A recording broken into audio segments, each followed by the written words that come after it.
Everyone, my name is Archita and welcome to concepts.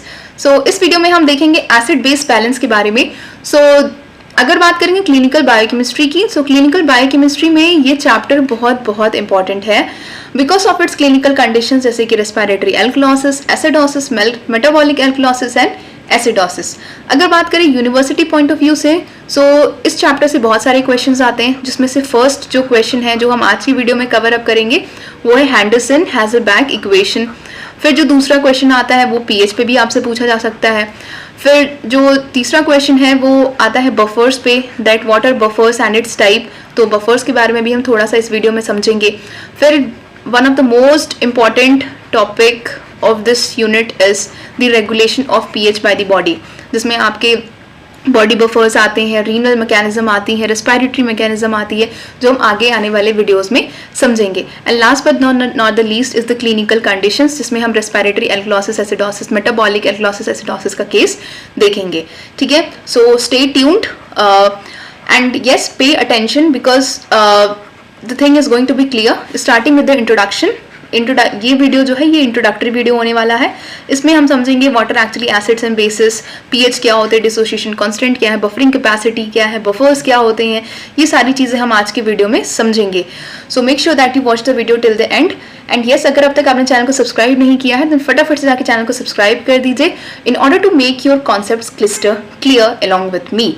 Okay, आगे बढ़ते हैं। Acids and bases. Acids and bases तो हम बहुत ही जूनियर क्लासेस से पढ़ते हुए आए हैं, ठीक है, बट फिर भी आज हम समझेंगे एसिड्स और बेसिस क्या क्या होते हैं। तो जब बात करेंगे एसिड्स और बेसिस की, तो यहाँ पे दो थ्योरी सामने निकल के आती है। One is the Brønsted theory and the other is the Arrhenius. हम बहुत डेप्थ में नहीं जाएंगे, जो हमारे काम की चीज़ है हम वो समझेंगे। ठीक है, तो दो थ्योरीज आती है, Bronsted theory and the Arrhenius theory. So according to Bronsted, acids क्या होते हैं, प्रोटॉन डोनर्स होते हैं। इसको कैसे समझ सकते हैं? For example HCl। HCl क्या करता है, H plus Cl minus ion में डिसोसिएट होता है। तो ये क्या है, बिकॉज ये एक ऐसा सब्सटेंस है जो H प्लस आयन डोनेट करता है या प्रोटॉन डोनर है, इसीलिए HCl क्या है, ये स्ट्रॉन्ग एसिड है। बात करेंगे कार्बोनिक एसिड की, जिसके अराउंड ये पूरा चैप्टर होने वाला है। तो ये क्या करता है, ये हमें देता है H plus ion plus bicarbonate ion. तो ये जो कार्बोनिक एसिड है ये क्या है, ये भी आपका एसिड है, बिकॉज ये क्या करता है, प्रोटॉन डोनेट कर रहा है।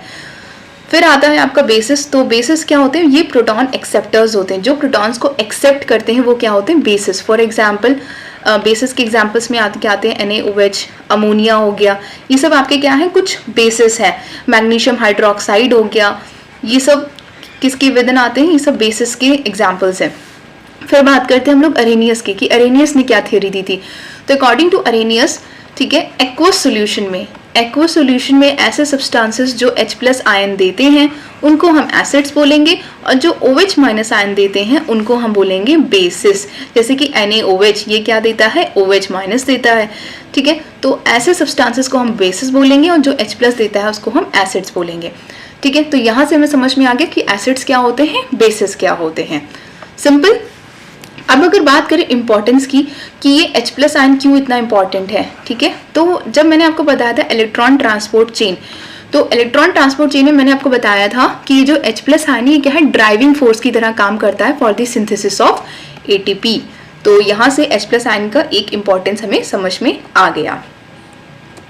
आगे बढ़ते हैं हम डिसोसिएशन कांस्टेंट की तरफ, कि डिसोसिएशन कांस्टेंट एक्चुअली में क्या होता है। तो डिसोसिएशन कांस्टेंट को हम रिप्रेजेंट करते हैं विद Ka। अगर आप ये इक्वेशन देखें तो ये क्या है, HCl जो कि टूटता है या आयोनाइज होता है H plus and Cl minus ions में। ठीक है, तो ये कह सकते हैं ना हम कि एट इक्विलिब्रियम पे क्या होगा, इक्विलिब्रियम पे जो कॉन्सेंट्रेशन है डिसोसिएटेड आयंस की, वो अनडिसोसिएटेड मॉलिक्यूल्स के इक्वल होगी, या कह सकते हैं कांस्टेंट होगी। तो इसको हम किस तरह लिख सकते हैं, Ka equals to the concentration of H plus ion and concentration of Cl minus ion upon the concentration of HCl। तो यहाँ पे जो ये H प्लस है ये क्या होगा, आपका प्रोटॉन की तरह एक्ट करेगा। जो Cl माइनस है वो क्या है, कॉन्जुगेट बेस की तरह एक्ट करेगा। वेरएस जो HCl है ये आपका क्या है, अनडिसोसिएटेड मॉलिक्यूल है। ठीक है, तो Ka को हम रिप्रेजेंट करते हैं ऐसे, undissociated molecules. Okay, so this is the Ka। तो Ka को सिंपली हमने क्या बोला कि एट इक्विलिब्रियम जो कॉन्सेंट्रेशन है अनडिसोसिएटेड मॉलिक्यूल्स का और जो कॉन्सेंट्रेशन है डिसोसिएटेड मॉलिक्यूल्स का वो क्या होता है, कांस्टेंट होता है। So it is been represented with the help of this formula. अब हम बात करेंगे कि pKa क्या होती है। यहाँ से निकल के आता है pKa। सो pKa आपका ऐसा pH है eight which acid is half ionised. तो अगर आपसे कोई पूछे कि pKa क्या है, तो pKa is that pH eight which acid जो होता है वो आपका हाफ आयोनाइज होता है। ठीक है, तो यहाँ से हम एक चीज ये कह सकते हैं ना कि जो स्ट्रॉन्ग एसिड होंगी, जो स्ट्रॉन्ग एसिड्स होंगे उनकी जो pKa वैल्यू होगी वो लो होगी। स्ट्रॉन्ग एसिड्स की लो pKa वैल्यू होगी बिकॉज वो स्ट्रॉन्ग एसिड है तो बहुत ही इजीली आयोनाइज हो जाएंगे, डिसोसिएट हो जाएंगे। और जो आपके वीक एसिड्स हैं उनकी हायर pKa वैल्यू होगी। ठीक है, तो उनकी जो होती है वो हायर pKa वैल्यू होती है। इसका इंपॉर्टेंस जो है वो हम समझेंगे हैंडरसन-हैसेलबैक इक्वेशन में। तो यहाँ से जो छोटी सी कॉन्सेप्ट है डिसोसिएशन कांस्टेंट की वो हमें समझ में आ गई। बट एक चीज़ और हम समझेंगे कि ये स्ट्रॉन्ग एसिड्स और स्ट्रॉन्ग बेसिस एक्चुअली में होते क्या है। बहुत ही सिंपल सी चीज़ है बट फिर भी मैं आपको बता दूं कि जो स्ट्रॉन्ग एसिड्स होते हैं वो ऐसे एसिड्स होते हैं जो कम्प्लीटली आयोनाइज हो जाते हैं। जैसे कि आप HCl को देखेंगे तो ये क्या होता है, ये कम्प्लीटली आयोनाइज हो जाता है H+ और Cl- आयन में। यहाँ की जबकि अगर आप देखें कार्बोनिक एसिड तो ये क्या है, ये H+ और बाइकार्बोनेट आयन में आयोनाइज होता है। और अगर आप CH3COOH को देखेंगे यानी एसिटिक एसिड को अगर आप देखेंगे तो ये क्या होते हैं, ये एसीटेट आयंस फॉर्म, ये एसीटेट बनाते हैं प्लस H+ आयंस देते हैं। ठीक है, सिंपल। तो जो कंप्लीटली आयोनाइज हो जाते हैं वो होते हैं आपके स्ट्रॉन्ग एसिड्स। जो पार्शियली आयोनाइज होते हैं वो आपके होते हैं वीक एसिड्स। जैसे कि आपके हो गए कार्बोनिक एसिड, तो कार्बोनिक एसिड्स क्या है, ये आपके वीक एसिड्स हैं। क्यों, बिकॉज ये कहते हैं कंप्लीटली आयोनाइज नहीं हो रहे हैं, ये कार्बोनेट ये H+ आयन फॉर्म कर रहे हैं और बाइकार्बोनेट आयन फॉर्म कर रहे हैं। तो जो कंप्लीटली आयोनाइज होते हैं वो स्ट्रॉन्ग एसिड्स होते हैं, जो पार्शियली आयोनाइज होते हैं वो आपके वीक एसिड्स होते हैं। ठीक है, अब बात करते हैं pH की। तो pH है तो बहुत छोटी सी चीज़ but yet very important. Because अगर मैं pH की इंपॉर्टेंस की अगर बात करूँ तो सबसे पहले बात करते हैं हम एंजाइम्स की। हर एंजाइम्स क्या करते हैं, उनकी अपनी एक ऑप्टिमम pH वैल्यू होती है। जब मैंने आपको चैप्टर पढ़ाया था एंजाइम्स का तो उसमें मैंने आपको ऑप्टिमम pH भी बताया था कि हर एंजाइम्स की अपनी एक ऑप्टिमम pH होती है जहाँ पे उसकी बेस्ट एक्टिविटी देखने को मिलती है। जैसे कि स्टमक, अगर स्टमक एग्जाम्पल लें तो उसमें भी बहुत सारे एंजाइम्स हैं जो कि क्या कहते हैं एसिडिक एनवायरनमेंट पे मतलब बेस्ट एक्ट करते हैं। तो अगर हम pH को अल्टर कर देंगे तो वो एंजाइमेटिक एक्टिविटी जो है वो भी कहीं ना कहीं डिस्टर्ब हो जाएगी। सो इसीलिए pH का मेंटेन रहना बहुत ही इंपॉर्टेंट है। तो यहाँ से निकल के आता है कि फिजियोलॉजिकल pH क्या होता है। जो प्लाज्मा का फिजियोलॉजिकल pH है उसकी वैल्यू क्या होती है ये आपको पता होना चाहिए। So the value is 7.4। So physiological pH जो प्लाज्मा की होती है वो 7.4 होती है और जो रेंज है इसका 7.38 to 7.42। बहुत सारे बुक में डिफरेंट रहता है 7.35 to 7.45 but will be considering here this 7.38 to 7.42 and the pH value is 7.4. okay, so remember this. अगर बात करेंगे pH की पावर ऑफ हाइड्रोजन तो इसको आप कैसे डिफाइन कर सकते हैं, pH is equals to the negative logarithm of hydrogen ion concentration to the base 10। ये होता है आपका pH। ठीक है, pH is defined as the negative logarithm of hydrogen ion concentration to the base 10। Okay, तो इससे आप ये चीज कह सकते हैं ना कि अगर हाइड्रोजन आयन कॉन्सेंट्रेशन अगर ज्यादा हुआ, अगर हाइड्रोजन आयन कॉन्सेंट्रेशन अगर ज्यादा हुआ तो pH की जो वैल्यू है वो क्या होगी, वो कम होगी। ठीक है, मतलब कि कहने का मतलब मेरा ये है कि अगर हाइड्रोजन आयन कंसंट्रेशन जिसकी जितनी ज़्यादा होगी तो pH वैल्यू जैसे कि वो लाई करेगा 1, 2, 3, तो pH वैल्यू 1 का मतलब हुआ कि वो बहुत ही ज़्यादा एसिडिक है। ठीक है, यानी उसके पास में बहुत ही ज़्यादा हाइड्रोजन आयन कॉन्सेंट्रेशन है। और अगर बात करेंगे pH वैल्यू 2 की, तो 1 के कंपैरिजन में 2 में जो है वो क्या है, थोड़ी सी हाइड्रोजन आयन कॉन्सेंट्रेशन जो है वो कम है, ठीक है। तो pH वैल्यू अगर 1 है तो it means it has the maximum hydrogen ion concentration या maximum number of hydrogen ion concentration. अगर अब बात करेंगे हम लोग pH की, तो pH is inversely proportional to the acidity. तो अगर जो चीज़ जितने वही चीज़ मैं आपको यहाँ समझा रही हूँ कि अगर pH वैल्यू अगर आपकी ज़्यादा है तो वो क्या होगा, वो लेस एसिडिक होगा, और अगर एसिडिटी ज़्यादा है तो pH वैल्यू क्या होगी, कम होगी। तो इसमें क्या है, इनवर्स रिलेशनशिप है, ठीक है। अब अगर बात करेंगे हम लोग सिंपली हैंडरसन-हैसेलबैक इक्वेशन की, बट उससे पहले हम समझते हैं कि सोरेनसन ने क्या बताया था। अकॉर्डिंग टू सोरेनसन जो pH होती है, ये एक pH स्केल होती है, ठीक है, अप टू 14 होती है, जिसमें जो pH वैल्यू 7 होता है वो आपका न्यूट्रल pH होता है। न्यूट्रल pH मतलब कि नाइदर एसिडिक नॉर बेसिक, ठीक है, वो न्यूट्रल रेंज होता है। अब हम बढ़ते हैं आगे, जिसमें हम समझेंगे हैंडरसन-हैसेलबैक इक्वेशन को।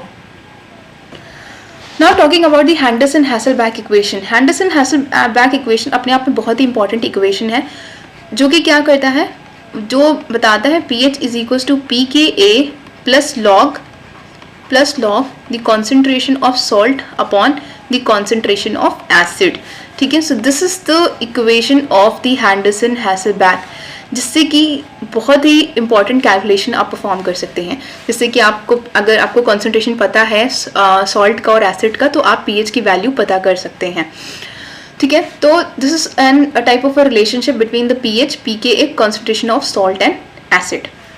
When the concentration of salt and acid is equal, जब concentration acid और salt का equal होता है, then pH is equals to pKa, ठीक है। तो आपको याद होगा कि मैंने अभी थोड़ी देर पहले आपको बताया कि pKa क्या होता है, एक ऐसा pH होता है जहाँ पे acid is half ionized। तो यहाँ से आपको समझ में आ गया होगा कि जब when the concentration of salt and acid are equal or same, then in that case pH is equals to the value of pKa, okay। This is very like easy but yet very important to understand. Now moving ahead to the buffers. यहाँ पे मैंने आपको वही concept बताए हैं जो आपके लिए सिग्निफिकेंट है या आपके लिए जानना ज़रूरी है। अब बात करेंगे बफर्स की, दैट व्हाट आर बफर्स। तो बफर्स हम बहुत ही टाइम से सुनते हुए आए, buffers, but what are actually buffers. तो बफर्स आपके ऐसे सब्सटेंसेस होते हैं जो कि रेजिस्ट करते हैं the change in pH when acid और एल्कली इज एडेड। तो क्या कितने भी अमाउंट में आप एसिड को डाल दें, कितने भी अमाउंट में एल्कली को डाल दें, तो pH वो रेजिस्ट कर देगा? नहीं। A particular a small amount of acid और alkali when added, then it resist the change in pH। So this is the buffers. अब बफर्स क्या होते हैं? ये मिक्सचर्स होते हैं।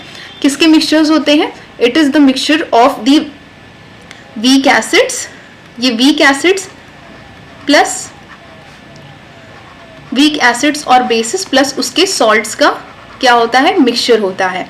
तो वीक एसिड्स और salt along with weak acid और basis along with its conjugate acid और base respectively, और कह सकते हैं सॉल्ट का जो मिक्सचर होता है वो आपका होता है बेस, वो आपका होता है बफर्स। अब कुछ बफर्स हम देख लेते हैं, जैसे कि सबसे पहले आता है बाइकार्बोनेट बफर, बाइकार्बोनेट बफर, फिर दूसरा आता है फॉस्फेट बफर, फिर तीसरा आता है आपका एसीटेट बफर, ठीक है। तो बाइकार्बोनेट बफर की बात करें तो इसमें क्या होता है? Carbonic acid plus bicarbonate ions. Phosphate में होता है आपका disodium hydrogen phosphate and sodium dihydrogen phosphate. And acetate की बात करेंगे तो ये एसिटिक एसिड से मिलकर बनता है प्लस एसीटेट आयंस। तो ये तो हो गए कुछ important buffers. Okay, so when I talk about the buffers, तो कुछ बफर्स जो थे मैंने आपको जैसे कि बता दिया, bicarbonate buffers, phosphate buffers and acetate buffers. तो इनके बारे में हम ये कैसे वर्क करते हैं, कैसे हैं, ये हम आगे के वीडियोस में देखेंगे। अगर बात करेंगे मिक्सचर्स की, तो it's a mixture of the weak acid और base and its salt. Now moving ahead to the buffering capacity कि व्हाट इज बफरिंग कैपेसिटी। अब जो बफरिंग कैपेसिटी है ये भी अपने आप में बहुत इंपॉर्टेंट है जानना। तो बफरिंग कैपेसिटी ज़्यादा कुछ इसमें है नहीं. Buffering capacity is the capacity of the buffer to compensate और resist the change in pH. ठीक है, तो इसको हम डिफाइन कर सकते हैं number of grams of strong acid और एल्कली which is necessary या which is required to bring the change in pH,